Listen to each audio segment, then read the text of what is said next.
Hi viewers, welcome to our channel. ప్రస్తుతం మనతో పాటు భారద్వాజ్ గారు సీనియర్ జర్నలిస్ట్ ఉన్నారు. వారితో ఒకసారి మాట్లాడదాం.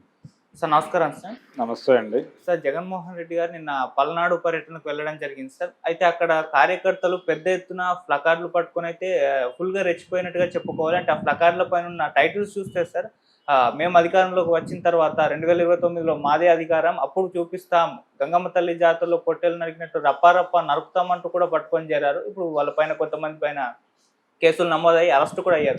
అంటే ఈ స్థాయికి వెళ్ళిపోయారేంటి అని చెప్పేసి ఒక చర్చ అయితే జరుగుతుంది. సో మరి దీన్ని ఏ విధంగా అర్థం చేసుకోవాలంటారు సార్? అంటే ప్రతీకార ధోరణి అన్న టైప్లో జరిగిపోతుంది. అంటే తమిళనాడు తరహా రాజకీయాలు ఆంధ్రాకు వచ్చేసినాయి అని చాలామంది మాట్లాడుతున్నారు, కానీ దాన్ని మించిన స్థాయిలో నడుస్తోంది. ఓకే. నిన్న అంటే ఏ స్థాయికి వెళ్ళిపోయిందంటే పరిస్థితి, నిన్న ఆయన కాన్వాయ్ తగిలి ఒక వృద్ధుడు చనిపోవడం జరిగింది. దీన్ని వెంటనే ఆ ఇష్యూని క్యాచ్ చేసి సోషల్ మీడియాలో అంటే జగన్ కాన్వాయ్ బలి తీసుకున్నటువంటి వృద్ధుడు అనేది అక్కడ వరకు ఓకే.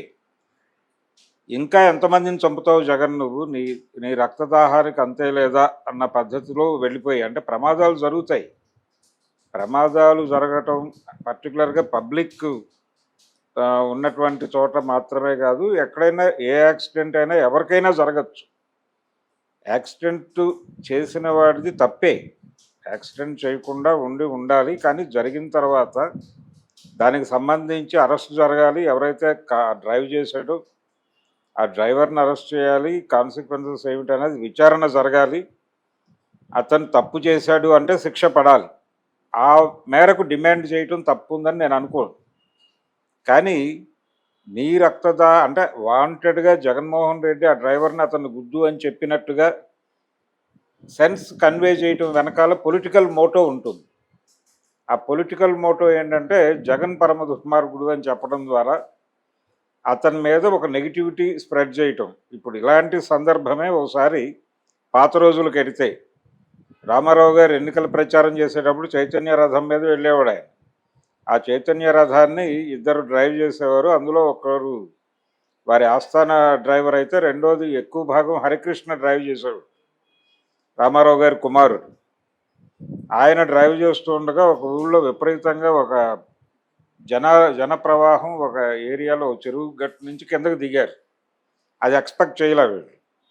అన్ఎక్స్పెక్టెడ్గా జరిగింది. మెయిన్ రోడ్డు మీద వెళ్తున్నారు. ఆ చెరువు గట్టు మీద కూర్చున్న జనాలు ఈ చైతన్య రథం వస్తుందనే ఆవేశంతో దిగారు కిందకి. ఆ దిగిన వాళ్ళందరూ రోడ్డు మీదకి వచ్చారు. ఇది గోదావరి జిల్లాలోనే జరిగిన ఇన్సిడెంట్. వ్యాన్ ఈ చైతన్య రథం అన్కంట్రోలబుల్, అది బ్రేక్ వేసాడు, అయినా కంట్రోల్ కాలేదు. ఒక ప్రాణ నష్టం జరిగింది. ఆ సందర్భంగా జరిగినప్పుడు ఇమ్మీడియట్గా ఆయన దిగి ఈయన్ని మందలించాడు, డ్రైవర్ని మార్చాడు. తర్వాత అది హరికృష్ణ డ్రైవ్ చేస్తుండగానే జరిగింది. దానికి సంబంధించిన కాంపన్సేషన్ ఇవన్నీ అక్కడికక్కడే మాట్లాడి ఇష్యూని అక్కడే సెటిల్ చేయటం జరిగింది.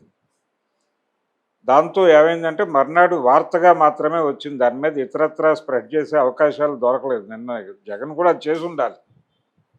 జగన్ కూడా ఇమ్మీడియట్గా వెళ్ళి దాన్ని అక్కడ యాక్టివిటీ మొత్తం తన కంట్రోల్లో తీసుకొని ఆ జరిగిన వ్యవహారం పట్ల చర్యలు తీసుకోవడం దగ్గర నుంచి మొదలు పెడితే తను ఎలా రియాక్ట్ అవుతాడు అనే దానికి సంబంధించినటువంటి వ్యవహారం నడిపేసి ఉంటే అదొక పద్ధతిగా ఉండేది. కానీ ట్రోలర్స్ ఉన్నారు ప్రపంచంలో అనే విషయం మర్చిపోతున్నారు. ట్రోల్ కంట్రోల్ చేయటం అనేది సాధ్యమయ్యే పని కాదు. ట్రోల్కి యాంటీ ట్రోల్ పెడితే కంట్రోల్ అయిపోతుంది అనుకోవడం కూడా తప్పే. అందుకని నాయకుల్లా బిహేవ్ చేయటం లేదు. నాయకులుగా బిహేవ్ చేసినా ఈ గోల్ ఉండదు.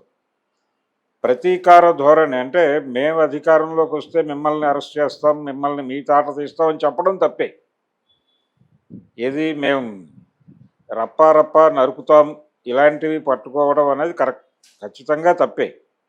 అంటే ఈ మాట అనటం అంటే వాళ్ళని అడ్మిట్ చేయటమే.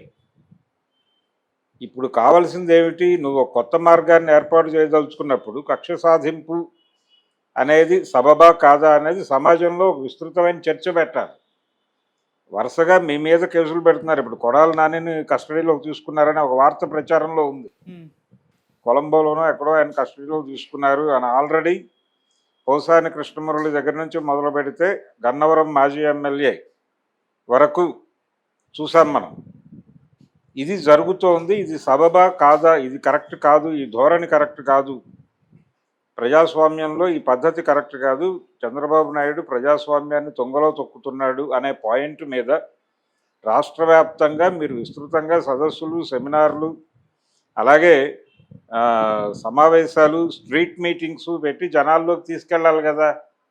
ప్రభుత్వం వైపు నుంచి జరిగిన ప్రతి తప్పుని మీరు జనంలోకి తీసుకెళ్ళి ఎండగట్టడానికి మీ క్యాడర్ని తర్ఫీదు చేయండి. అలాగే మీ నాయకుల మీద పెడుతున్నటువంటి ప్రైవేట్ కంప్లైంట్స్ని ప్రభుత్వాలు ఎంత వేగంగా తీసుకుంటున్నాయి, పోలీసులు ఎంత వేగంగా స్పందిస్తున్నారో మీరు చూస్తున్నారు. మీరు కూడా ప్రైవేట్ కంప్లైంట్లు లాంచ్ చేసి అంత వేగంగా ఎందుకు స్పందించరు అని చెప్పి నిలదీస్తూ ధర్నాలు చేయండి. అది మీరు చేయవలసిన పొలిటికల్ ప్రోగ్రామ్.